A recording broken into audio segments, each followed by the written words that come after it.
If you want to be rich, it all comes down to 6 rules every wealthy person I know follows every single month. And even though I worked in investment banking for 9 years, nobody handed me these. I had to learn them the hard way, because your salary is just a starting point. What actually builds wealth is what you do with the money once it hits your account, and most people never learn that. The first rule is the one that rewired how I think about money entirely, and it comes down to a single equation. That is the wealth equation, and once you see it, you can't unsee it. There are only 3 things you can do with your money: earn it, keep it, grow it. Most people spend their entire career optimizing for one. The wealthy optimize for the other 2. Here's what I mean. The gap between what you earn and what you spend is the only number that determines whether you get richer or stay stuck. Everything else, the job title, the bonus, the postcode, that's all just a distraction from what really matters. I worked in banking for 9 years, and I was seeing people earn silly amounts of money, huge salaries, but virtually no gap.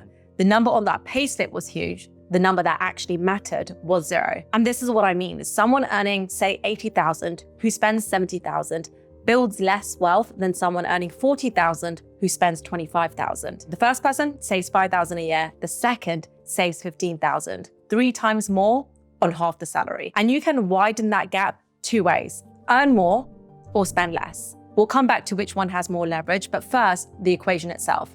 Wealth isn't about income, it's about the gap. The obvious question is, do you actually know what your gap is right now? Because most people don't. And that's where rule 2 comes in, the income multiplier. And this is one of the most overlooked rules in personal finance. Your spending has a floor.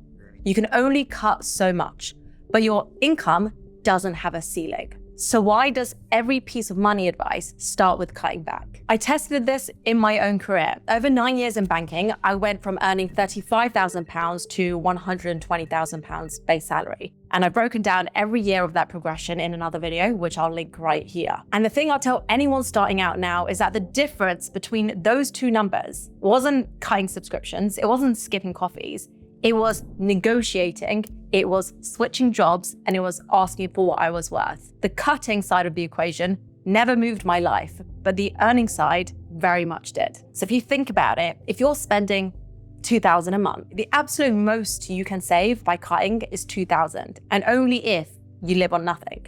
That's your floor. But your income, there's no version of the maths where you've earned the maximum. A pay rise, a side income, a new skill, a different job, every one of those moves the ceiling up. And that ceiling actually doesn't exist. This is why 2 people with the same expenses can end up in completely different places. One spent 10 years getting really good at saving every single month. The other spent 10 years getting really good at earning every single month. It's the same discipline, it's the same effort, but often it's 10x the result. And the part that nobody says out loud is that cutting back is comfortable. It feels really responsible. There is absolutely a time and place for that. This is a personal finance channel, and I have specific videos on budgeting and saving. But the earning side, it is uncomfortable. It means asking for the raise, charging the higher rate, building the thing on the side, having the conversation you've been avoiding. That's why most people optimize for the smaller number. But if you're watching this, you're gonna do both from now. So if income is the lever, the question now becomes, what happens when it actually starts going up? Because here's the trap that most people fall into. Most people earn more and then they spend more. And a year later, that gap that we spoke about, it hasn't moved an inch. And that's rule number 3, the lifestyle creep detector. In my first year in investment banking, I bought a white Audi A3 convertible. It was secondhand, but still, it was £15,000 in cash.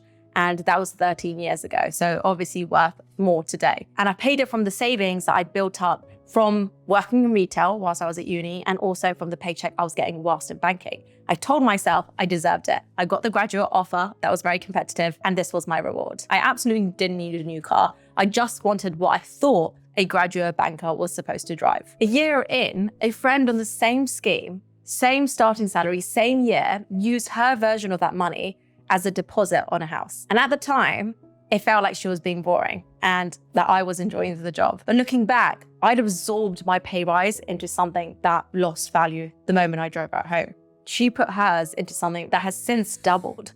Same income, the same year, 2 completely different positions from that money a decade later. That's what's called lifestyle creep, and I've fallen into it. And I'm not alone. A study's found that 26% of people earning six figures still live paycheck to paycheck. It's something that most people don't realize because it happens so slowly. But rule number 3 is the lifestyle creep detector, and you need one. A 10,000 pay rise feels like 10,000, but after tax, it's closer to 6,000. If you absorb half of that into nice dinners, a better car lease, a flat with one more bedroom, you've kept maybe 3,000. That's $250 a month. That pay rise was supposed to change your life or bring you closer to financial security, but instead you moved your gap by $250 a month. And I don't want to pass on the message that you should absolutely not reward yourself or treat yourself, but I really, really recommend always making sure that when your income comes up, make sure that that gap does widen. You don't need to keep your costs exactly the same, but you don't want it to increase in the same rate that your income goes up. And it happens at every salary. Every income bracket has its own version of normal. The holidays people take, the cars people drive, the postcodes people live in. The moment your salary crosses into a new bracket, the new normal starts pulling at you. And most people don't notice that they're being pulled until the lifestyle is locked in and that gap is gone. So the detector is one question. Every time your income goes up, ask, did my gap go up with it? Not your spending, not your lifestyle, the gap from rule number 1. Because earning more only matters if more of it stays. And once more of it stays, the next question is what you actually do with it. And that is rule number 4. This video is sponsored by Shopify. I created my first business on Shopify. And what surprised me was how quick it was to get started. I didn't have to figure everything out from scratch. It was all in one place. And honestly, that's what gave me the confidence to actually get started in the first place. Because Shopify takes all the guesswork out and your products get discovered everywhere people are already shopping. Google, YouTube, TikTok, even ChatGPT. And when someone's ready to buy, Shop Pay makes checkout one click, which means fewer abandoned carts and more completed sales. And for everything you're not an expert in, the analytics, the copy, the promotions, Shopify's AI co-founder sidekick handles it. So you can focus on the fun stuff, the creative stuff, the stuff you actually started a business to do. So if you've been sitting on an idea, go to shopify.com/Nischa to start your free trial today. That's shopify.com/Nischa. Rule number 4, spend on what compounds, not what decays. Here's a rule that took me years of earning well to actually understand. Every pound or every dollar you spend is doing one of two things. It's either compounding or it's decaying. Nothing stays still. And most people spend the majority of their money on the wrong side of that line. Decaying is what most spending looks like.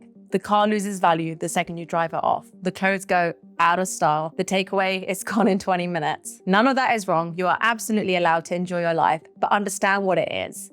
You are exchanging money for something that will be worth less or nothing. You might enjoy it in the time, but that doesn't take away from the fact that that money is decaying. Compounding is the other category, and it's the one that nobody teaches you to look for. A $200 course that lands you a $5,000 pay rise. A $40 book that changes how you think about your career for the next decade. A $1,000 laptop that makes you 2 times more productive. The gym membership that makes you a lot more healthier. These don't feel like investments at the till. They feel like spending, but the return curves up instead of down. And here's the question that will really change how you spend and look at it from this lens. In 5 years, will I still be glad that I bought this thing?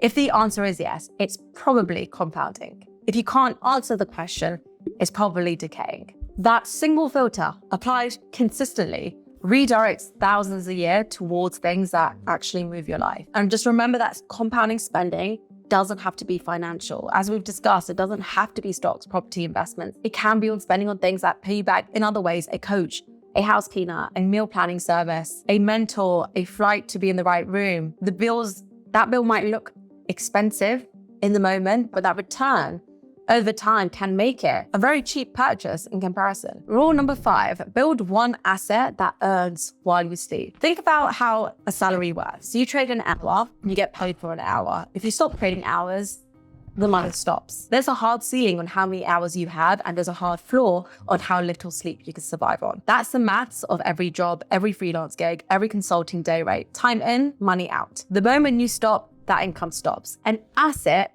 breaks that maths. An asset is everything you build once that keeps paying you. It's a course that you record in a month and sell for the next 5 years. It's a book that sells on for years. It's a YouTube channel. It's a rental property. It's a piece of software. It's equity in a company. The work for most of these is front-loaded. The income isn't. I want to explain how this looks like in numbers. If you spend 100 hours building something that earns you 500 a month, that's 6,000 a year for hours you've already worked. Year 2 is still 6,000. Year 3 is the same. By year 5, you've earned 30,000 from that initial 100 hours of work. That's 300 an hour, and it keeps going. No salary on earth pays like that because no salary is detached from your time. I'm always encouraging people and talking about on this channel ways to earn money outside of your day job. One person in my community, they were also challenged by our business coach to get started on their YouTube channel and just get to 250 subscribers by the time they come to the next coaching call. And I kind of had a homework from you to achieve 250 subscribers. I now have 1,000.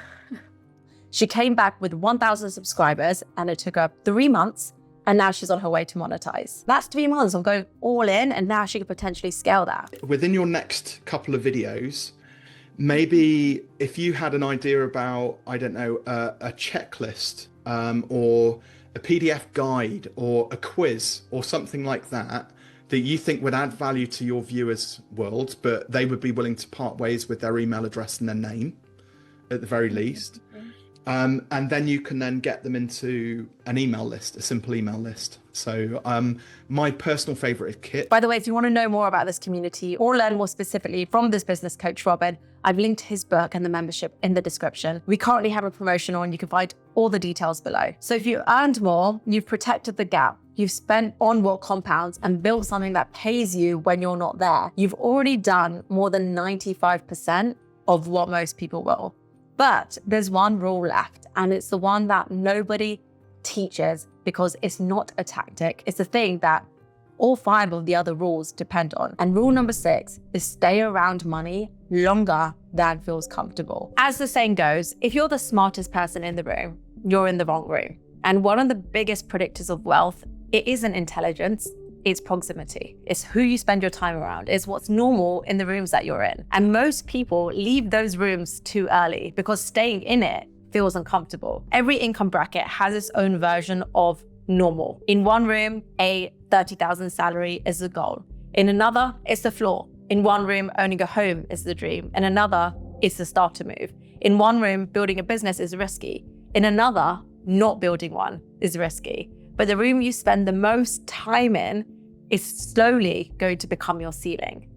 Your standards will calibrate to the people around you. And it's not that you should stop spending time with the people you're hanging out with. It just means you need to open up doors to other rooms where the possibilities of what you can achieve are different. And this is probably harder said than done, because when you walk into a room where everyone earns more than you, builds more than you, knows more than you, your first instinct is to leave. It feels like you don't belong, like you're behind, like everyone can tell that you're not where you're supposed to be. So you go back to the room that you're comfortable in, where you're the smartest person, where the conversations make sense, and your earning capacity stays exactly where it was. Some of the most successful people I know didn't avoid that discomfort. In fact, they pushed into the rooms where they felt out of place, whether it was the conference, the dinner, the job, the friend group, the industry, long enough for that standard to become their standard, long enough to learn what those people knew, long enough that 6 figures stopped sounding like a lot of money because nobody around them was talking like it was one. This rule is so often overlooked, but it is one of the most important on this entire list, because you can know the wealth equation, you could focus on your income, you could dodge the lifestyle creep, you could spend on things that compound